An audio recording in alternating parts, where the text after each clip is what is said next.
Right now, the worst thing you can do is sit in front of a screen and panic over red candles moving up and down on a chart. Those flashing numbers are designed to pull your emotions in every direction, but they do not tell you what is actually happening behind the scenes. You also need to stop listening to people who are confidently telling you that the dollar is safe again just because prices were pushed down for a few hours. And you absolutely need to stop assuming that something is wrong just because silver briefly fell to $83 because that drop was not a sign of weakness. It was a distraction. While attention in the United States is locked on paper prices in New York and London, a much larger and more serious move is quietly unfolding thousands of miles away in Beijing. The real decision makers are not staring at charts or reacting emotionally. They are executing long-term strategy. From the US point of view, forcing prices lower yesterday looked like a victory. They believe they defended the dollar, calmed the markets, and proved they are still in control. But China is not focused on winning a single day's battle. They are focused on reshaping the entire financial system. Instead of fighting on the same board, China is preparing to change the board itself. And that difference in thinking is everything. Today is Tuesday, February 3rd, 2026, and despite what most headlines are telling you, the most important development of the day has nothing to do with gold or silver prices on a trading screen. The real story is a message that just came out of China, hidden in plain sight. An article was published in a major Chinese political and economic journal, and to most people outside of China, it probably looked boring, technical, or irrelevant. But for anyone who understands how China communicates policy, this article was impossible to ignore. This was not an opinion piece. It was not a prediction. It was not written to start a debate. This article carried the voice of China's top leadership, and when messages appear in this form, they are not suggestions, they are instructions. They are signals meant to be read by central bankers, financial institutions, and government officials around the world. The article was not about philosophy or history, it was about action. Specifically, it was about money, power, and control. The message was direct and unmistakable. China must build a strong currency that is capable of challenging the dominance of the US dollar on the global stage, and they must move faster to make their currency accepted and trusted beyond their borders. But the message went even deeper than that. It made a clear connection between the strength of a nation's money and the security of the nation itself. In simple terms, it said that a country with weak money is vulnerable no matter how large its economy or military may be. That is not the language of theory. That is the language of strategy. And it tells us China is thinking far beyond short-term price movements. China is openly signaling that the old system, built on endless debt and printed currency, is reaching its limits. And instead of waiting for that system to fail, they are preparing an alternative. The timing of this message is not accidental. Strategic announcements are never random, and the timing here is extremely telling. Why release this article now? Why publish it less than 24 hours after gold and silver prices were aggressively pushed down in US markets? Because China recognizes vulnerability when it sees it. That sudden price smash was not strength, it was a defensive move born from pressure. China understands that when a system needs constant intervention to appear stable, it is not truly stable, and instead of reacting emotionally, they are responding methodically. The United States defends its currency using debt, financial contracts, and global military reach. China is preparing to defend its currency using physical assets that cannot be printed, erased, or manipulated with keystrokes. This article was not the final move.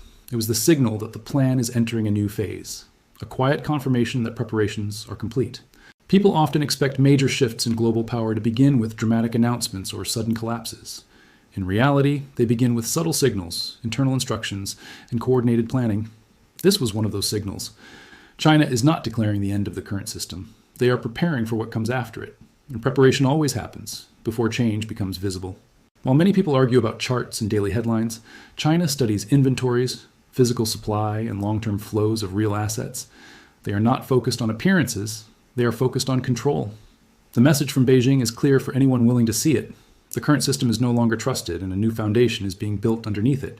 If you stay distracted by short-term price drops, you will miss this shift entirely. If you let fear guide your decisions, you will act at exactly the wrong moment. This is not about today's candle. It is about where the world is heading next, and the signs are already in place. This article was the opening move, not the conclusion. A signal that the game has changed and the clock is now ticking. The board is being reset. The strategy is already in motion. And those who only watch the screen will not see it coming. To really understand what is happening, you have to step back and look at how power actually shifts in the world, because it almost never happens loudly or all at once. Big changes do not start with explosions or public announcements. They start with planning, patience, and quiet accumulation. While the United States was busy celebrating a short-term price smash, China was watching something very different. They were not focused on the chart, they were focused on inventory. For years, China has been steadily gathering real assets while the rest of the world focused on paper value. They did not rush. They did not advertise what they were doing. Officially, China has reported modest additions to its gold reserves, sometimes claiming increases of only a few dozen tons at a time. On paper, those numbers look small, almost laughably small for an economy of China's size. But paper reports do not tell the full story. When you track physical flows instead of press releases, a very different picture appears. Gold has been moving into China through multiple channels, quietly and consistently, year after year. Hong Kong imports, domestic mining output, and indirect transfers all point in the same direction. The real accumulation has been happening off the books, not in headline announcements, but in places that do not require public disclosure. This is how long-term strategy works. Large portions of China's holdings are believed to be stored outside official central bank accounts. Some are held through foreign exchange authorities, some are connected to military reserves. This structure gives China flexibility. They can reveal what they want, when they want, and keep the rest hidden until the moment is right. And timing is everything. The reason this matters now is because China did not just accumulate assets for safety. They accumulated them for leverage. In global finance, perception matters, but reality matters more, and physical ownership always beats paper claims when confidence starts to crack. The United States relies heavily on trust in its system, trust in debt markets, trust in contracts, trust that paper promises will always be honored. China has been preparing for a world where that trust weakens. This is why the recent price smash was such a gift to them. By pushing gold and silver lower, the U.S. made real assets cheaper at exactly the wrong moment. They lowered the cost of accumulation for their largest competitor. Instead of scaring China, the drop signaled opportunity. And China does not hesitate when opportunity appears. Think about the contrast in behavior. In the West, falling prices caused panic, fear, and forced selling. In the East, falling prices were seen as a discount. That difference in mindset is critical. China is not trading for this quarter. They are positioning for the next decade, and possibly the next generation. This is why the article published on February 3rd, 2026 matters so much. It was not written to shock markets. It was written to align institutions. When leadership in China sends a message like this, it is understood across the entire system. Banks adjust strategy. Policymakers change priorities. Long-term plans are accelerated. The article made it clear that currency strength is now a matter of national defense. That framing changes everything. Once money becomes a security issue, accumulation becomes urgent, and secrecy becomes essential. China is not interested in shocking the market before they are ready. They want to act when the impact will be maximum and the response options minimal. Imagine what happens if China updates its official reserve numbers, not by a few hundred tons, but by tens of thousands. Such an announcement would not require missiles or military displays. It would only require a press conference and a spreadsheet. In a single moment, the global balance of trust would shift. Currencies backed by nothing but debt would look fragile. Assets backed by real metal would suddenly look solid. That is why this buildup has been so quiet. Surprise is part of the strategy. The United States, meanwhile, continues to rely on short-term tools, rate changes, market interventions, narratives pushed through media. These tools can move prices for hours or days. They cannot change reality. Reality is measured in inventory, production, and control. And on those fronts, the picture is changing fast. China does not need to attack the dollar directly. They only need to offer an alternative that looks safer. History shows that capital always moves toward perceived safety. This is why the price smash backfired. Instead of restoring confidence, it exposed fragility, and fragility invites challenge. China understands this dynamic very well. They have studied financial collapses across history. They know that trust disappears quickly once it starts to slip. That is why they are acting now, not later, not when markets are calm, but when pressure is already building.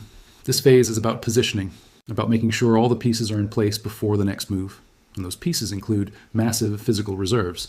While Western markets argue over daily price action, China continues to build quietly. They are not distracted by noise. They are focused on outcome. This is the calm before the shift becomes visible, the moment before preparation turns into action. And by the time most people notice, it will already be too late to react. What looks like weakness on the surface is actually strength underneath. And what looks like control in the West is becoming increasingly dependent on constant intervention. The world is not changing because of one article. The article simply confirmed that the change is already underway. And this brings us to the next critical piece of the puzzle. Not theory, not politics, but hard math. Because there's a mechanical force now pulling metal out of the West and into the East, a force that does not care about opinions, headlines, or speeches. And that force is driven by one simple thing: price difference. Now we need to move away from theory and emotion and talk about something far more powerful than opinions or headlines. We need to talk about math, because math does not care what anyone believes. You do not need to be a political expert to understand why the West is losing control of silver. You do not need secret information or inside contacts. All you need is a calculator and one data point. That data point is the price of silver in different parts of the world. Right now, silver is not priced the same everywhere. In the United States and in London, silver trades at a much lower price. In China, silver trades much higher. This difference is not small, it is massive, and it is creating a force that is impossible to stop. One of the few analysts who focuses on the physical movement of silver rather than paper contracts recently highlighted this gap. Instead of tracking futures and options, he tracks bars, vaults, and shipments. He follows where the metal actually goes. What he identified is something best described as a vacuum so strong that it is pulling silver out of Western vaults at a pace that cannot be sustained.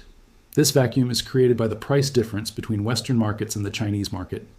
Right now, silver on the Shanghai Exchange is trading at a very large premium compared to New York and London. After the recent price smash in the US, silver briefly dropped into the mid-80s, touching $83, but in China, the price did not collapse. It barely reacted. Chinese buyers continued paying much more for the same metal. That extra amount they are willing to pay is called a premium, and right now that premium is around 29%. In simple terms, Chinese buyers are paying about $22.98 more per ounce than buyers in Western markets. That alone is already a huge incentive to move metal, but the story does not end there. To sell silver inside China, there is also a value-added tax known as VAT. This tax is 13%, and it must be added to the price. When you include that tax, the real replacement cost of silver inside China becomes staggering. Silver inside China is effectively trading at about 36 towards 22 per ounce, higher than the Western price. That number matters more than anything else in this entire story. Because now we need to talk about logistics. How hard is it to move silver from London or New York to Shanghai? Is it dangerous? Is it expensive? The answer is no, not really. To move silver, traders charter secure cargo planes, insure the shipment, and fly it directly to China. The cost of doing all of this is surprisingly low. On average, it costs about $2 per ounce, maybe $2.50 if you want faster delivery. That includes transport, insurance, and handling. Now comes the math. If silver sells for $36 more in China than in the West, and it costs about $2 to ship it, that leaves a profit of roughly $34 per ounce. No tricks, no leverage, no speculation. Just buy silver in the West, put it on a plane, sell it in China. The $34 per ounce is essentially risk-free profit. In the financial world, this is known as arbitrage. And when arbitrage appears at the scale, it does not stop on its own. This is what traders call free money. If you are a bullion bank, a trading house, or a large investor, this trade is impossible to ignore. There is no safer return available anywhere else. Ask yourself this simple question. Why would anyone sell silver in New York for $86 when they can sell the same silver in Shanghai for around $120? They wouldn't, and they aren't. Instead, silver is being pulled out of Western markets and shipped east as fast as logistics allow. Bars are being loaded onto pallets. Pallets are being loaded onto planes. Planes are flying nonstop to Asia. This is the vacuum. Just like water flows downhill, capital flows toward higher returns. And right now, silver is flowing toward China. China is effectively offering a $34 bounty on every ounce of silver in the world. They are saying, bring it here and we will pay you more than anyone else. And the Western banks are responding exactly as you would expect. They are taking the deal. These institutions do not care about geopolitics or national security. They care about profit. They care about quarterly results and bonuses. So they are draining vaults in London. They are draining vaults in New York. They are emptying inventories that took decades to build. Every day this price gap exists, thousands of silver bars leave the Western financial system and enter the Chinese one. And once that metal enters China, it does not come back. China does not export silver. They absorb it. Silver that crosses the Chinese border is used for industry, technology, energy, and military production. It becomes part of the foundation for future power. This is why the recent price smash was such a strategic mistake. By pushing the US price down to $83 or $86, the gap widened. And the wider the gap, the stronger the vacuum. Instead of protecting Western supply, the price smash accelerated the drain. It put strategic material on sale for the world's biggest buyer. The United States thought it was defending its currency. In reality, it was subsidizing China's accumulation. This flow is not theoretical. It is visible. Planes are taking off. Vaults are reporting declines. And the people in charge know this. They can see the same data. They can see how fast inventory is disappearing. They know that if this continues, Western exchanges will face a physical shortage. This is not about charts anymore. It is about availability. And once metal is gone, no amount of paper contracts can replace it. This brings us to the next phase of the story. Because now that silver is leaving at record speed, panic is beginning to set in at the highest levels of government. And when governments panic, they reveal their weakness. Once you understand the math behind the silver drain, the next part of the story becomes impossible to ignore. Because when a system starts bleeding critical resources, the people in charge do not stay calm for long. Right now, the mood in Washington has shifted dramatically. What used to be confidence has turned into concern, and that concern is quickly turning into panic. This is not because of opinions or politics. It is because of inventory. The people running the system are not stupid. They have access to satellite data, shipping manifests, and vault reports. They can see the same planes taking off that traders see. They know exactly how much silver is leaving Western vaults every day. They know how fast the registered supply is shrinking. And they know what happens if it hits zero. A physical market cannot function without physical metal. No amount of contracts, promises, or financial engineering can change that. And this is the nightmare scenario now forming. This is why, all of a sudden, critical minerals have become a top diplomatic priority. This is not a coincidence. It is a reaction. If you look at the official calendar, something very important appears on Wednesday, February 4th, 2026. On the surface, it looks boring and technical, but beneath the surface, it is one of the most desperate moves in modern financial history. On that day, the U.S. Secretary of State is hosting the first ever Critical Minerals Ministerial in Washington. Representatives from Europe, Japan, South Korea, Canada, and Australia have been invited. The official language sounds polite and harmless. The press statement says the goal is to strengthen supply chains and ensure economic stability. But that is not what this meeting is really about. This is diplomatic code. Translated into plain English, it means this: China is buying everything. We need help. The United States is trying to form a metal alliance, a coordinated bloc designed to stop critical materials from flowing to China, a kind of economic wall built not with soldiers, but with regulations. They are trying to build what could be called a NATO for metals. The goal is simple: slow the drain before it becomes irreversible, because they have seen the same numbers. They have looked at the $34 arbitrage gap, and they understand that silver is no longer just a monetary metal. Silver is now a strategic resource. Modern economies cannot function without it. Green energy depends on it. Advanced computing depends on it. Modern weapon systems depend on it. Solar panels use silver. High-end microchips use silver. Missiles, aircraft, and satellites all require silver in their electronics. Right now, the United States uses roughly 5 times more silver than it produces. That means it depends heavily on imports, and those imports are now being outbid by China. China is offering a 29% premium for silver. That kind of premium breaks supply chains. It pulls material out of every system it touches. The people organizing this emergency meeting understand the stakes. If Western inventories dry up, factories stop. If factories stop, military production slows. This is not an abstract risk. It is a direct threat to national security. If the silver drain continues into March, as the math suggests it could, Western exchanges face the possibility of physical default. At that point, the consequences become severe. Defense contractors cannot get materials. Energy projects stall. Technology supply chains fracture. That is why this meeting is not really about trade. It is a war council. The plan is to pressure allies into limiting exports of critical minerals, to restrict where silver and other materials can be sold, to label shipments to China as a security risk.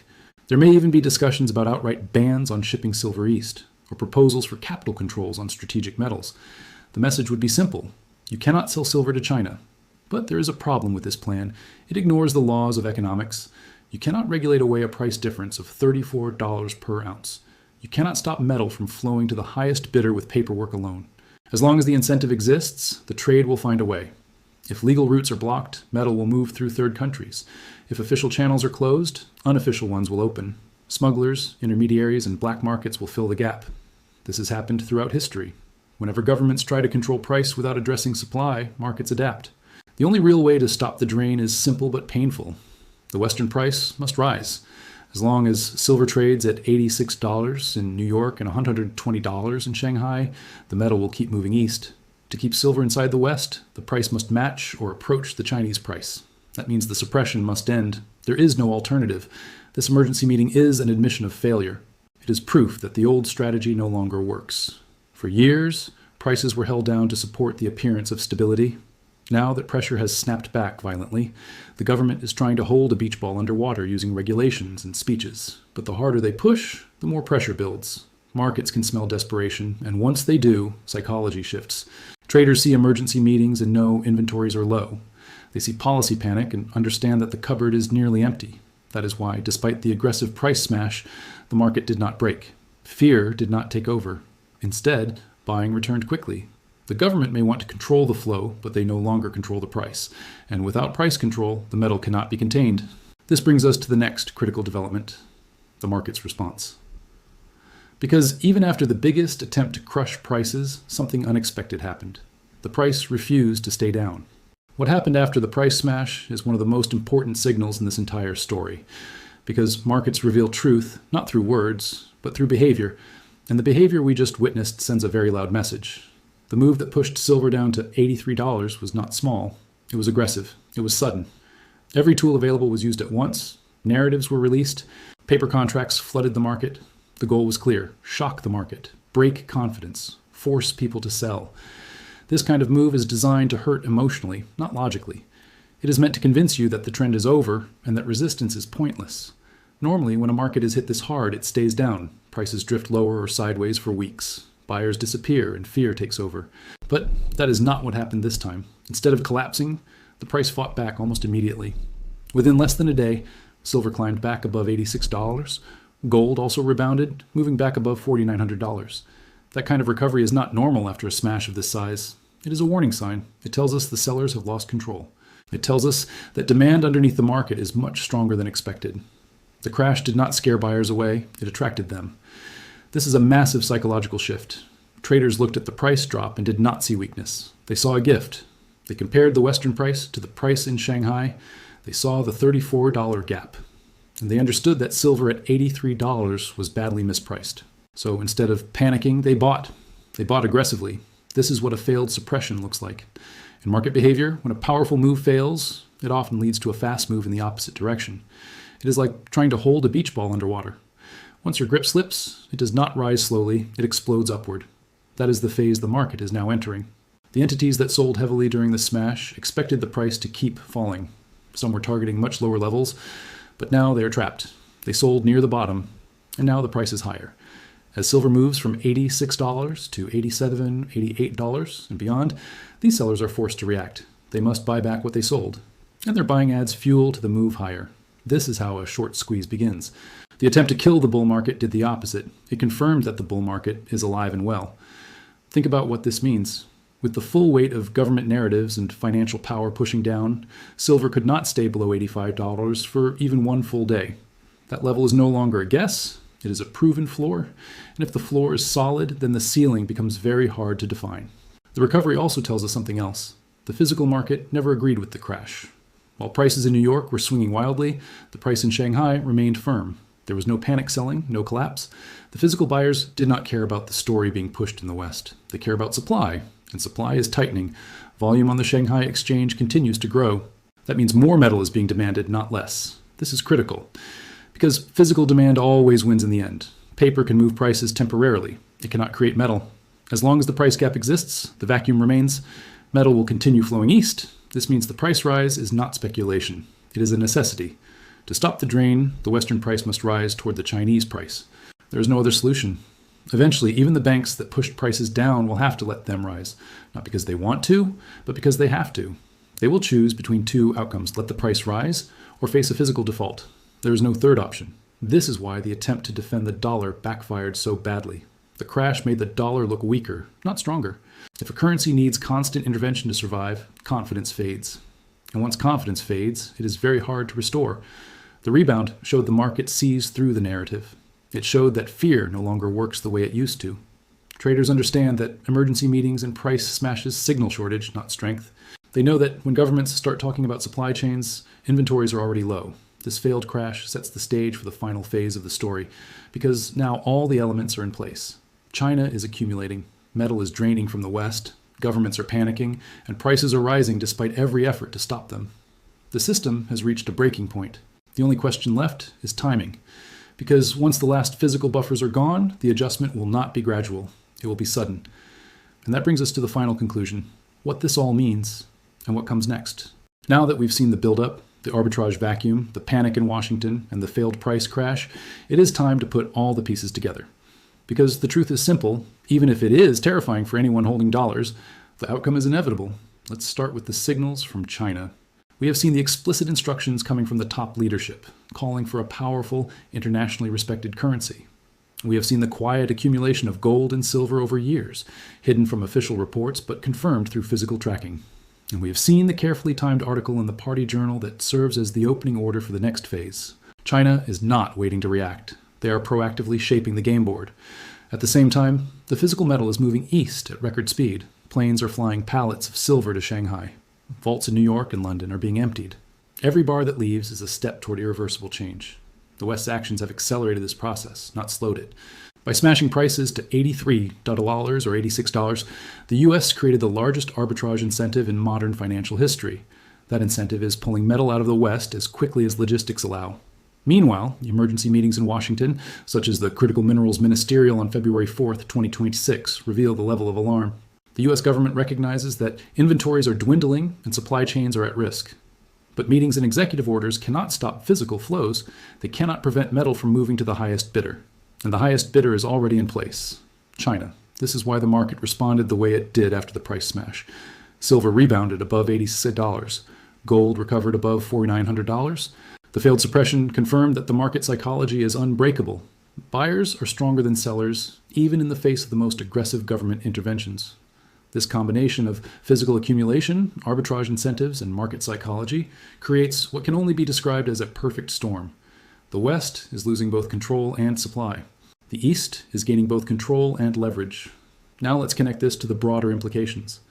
Physical metal is not just an investment. It is the raw material for the future economy. Silver is essential for solar panels, microchips, satellites, aircraft, missiles, and every kind of modern technology. Without silver, industrial production slows. Military production grinds to a halt. High-tech manufacturing stops. The math is unavoidable. The $34 arbitrage gap must close. It cannot close by Shanghai dropping its price because China will not sell. It can only close by Western prices rising. This is the law of economics, not opinion. Supply and demand cannot be ignored. And the U.S. knows it. They see the planes leaving. They know the last ounce of silver in the COMEX may vanish by March. They understand the strategic risk, but it is too late to stop it. This is the financial checkmate. Imagine the moment when the last pallet of silver is loaded onto a plane bound for Shanghai. The Western vaults are empty. The metal has crossed the border. Contracts can exist on paper, but there is no longer any physical metal to back them. The United States has sold its insurance policy to its biggest rival. The strategic resource for the 21st century is now under China's control. At that moment, prices will have only one direction to go: up. They must rise to match the Chinese market, because if they do not, physical shortages will disrupt industries and supply chains. $120 per ounce or higher is no longer speculation. It is inevitable. The suppression has failed. The market itself is forcing the adjustment. Meanwhile, the United States' attempt to appear in control has backfired completely. The worst crash, designed to scare the market, only provided China with cheaper accumulation opportunities. The shock and awe campaign made silver more profitable to buy in Shanghai, and the West unwittingly funded its rival. Every panic move has strengthened China's position. This is not theory. This is math, logistics, and psychology working together. The East has physical assets, patience, and the ability to act strategically. The West has paper, panic, and a short-term focus. History shows that in these situations, paper always loses to reality. Contracts cannot replace metal, promises cannot replace supply, and short-term interventions cannot stop fundamental forces. So what does this mean for anyone holding US dollars or sitting on the sidelines? It means that the choice is clear. Either hold assets that are losing in a geopolitical war, or hold the physical metal that is gaining in value, influence, and strategic importance. The financial military parade has already begun. China is accumulating quietly but decisively. The vacuum is sucking metal eastward. Emergency meetings in Washington reveal fear, not control. And the failed price suppression proves that market psychology is stronger than government manipulation. Every step we have covered, the signals from leadership, the math of arbitrage, the panic in the West, and the market's recovery, points to the same conclusion. The West has lost control of the strategic metals market, and the East is winning. This is the point where most people still misunderstand the situation. It is not a story about short-term trading. It is a story about long-term power, control, and resources. And the shift is already underway. The board is set for checkmate. The pieces are moving. The last act is about to play out. And the question you must answer is simple. Where do you want to be when the final move happens? Do you want to be holding paper dollars that are losing in a physical and strategic war? Or do you want to be holding the asset that is being quietly accumulated, valued, and secured by the world's most powerful buyer? The next phase will show exactly what happens to prices. and why the market is poised for a dramatic move upward. Now that we've connected all the dots, from China's strategic accumulation to the $34 arbitrage vacuum, from the panic in Washington to the failed price suppression, the conclusion is clear, and it is both urgent and unavoidable. The financial military parade has already begun. The East is quietly, methodically, and relentlessly taking control of the assets that define the future economy.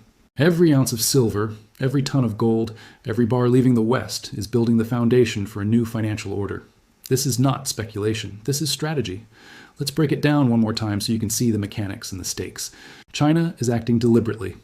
The article from early February 2026 was a marching order. It was not philosophical. It was operational. Banks, policymakers, and institutions know exactly what to do. Accumulate, secure, and control. Physical assets are being collected, cataloged, and stored in ways that give China maximum leverage. The East is benefiting from Western mistakes. The U.S. attempted to defend the dollar by smashing silver and gold prices. The intention was to instill fear and stabilize the system. Instead, it provided the cheapest accumulation opportunity in decades to China. The West inadvertently subsidized its biggest competitor. The math is indisputable. The 34 marge per ounce arbitrage gap is a physical force. Free money doesn't linger. Traders, banks, and brokers are moving metal eastward at record speeds because the incentive is enormous and risk is minimal. As long as the Shanghai price remains higher, the vacuum will not stop. Government intervention cannot stop it. The critical minerals, ministerial, emergency meetings, potential bans, and executive orders are all reactive. They can slow legal channels, but they cannot stop global supply chains from finding the highest returns. Smugglers, third-party countries, and black markets will fill any gaps. The law of economics always wins. The market has already confirmed it. After the attempted price crash, silver bounced back above $86 almost immediately. Gold recovered above $4,900. The failed suppression shows that demand is unbroken, and psychology favors accumulation, not capitulation. The market itself is forcing prices to rise to reflect reality. Physical scarcity is imminent. As Western vaults empty, exchanges like the COMEX and LBMA face potential shortages. Contracts exist on paper, but without metal to back them, they are meaningless. The U.S. has effectively sold its insurance policy for pennies on the dollar, sending the metal to its geopolitical rival. Strategic and economic consequences are profound. Silver is no longer just a commodity or a monetary asset. It is the backbone of solar energy, high-tech manufacturing, military systems, and national security infrastructure. Shortages in the West mean halted production, stalled defense projects, and weakened industrial capacity. Given these facts, the market is sending a simple, unavoidable signal. The floor for silver in the West is no longer $80 or $86. The floor is $86, proven by the recovery after the crash. The ceiling is determined by Shanghai, likely exceeding $120 per ounce if the vacuum continues.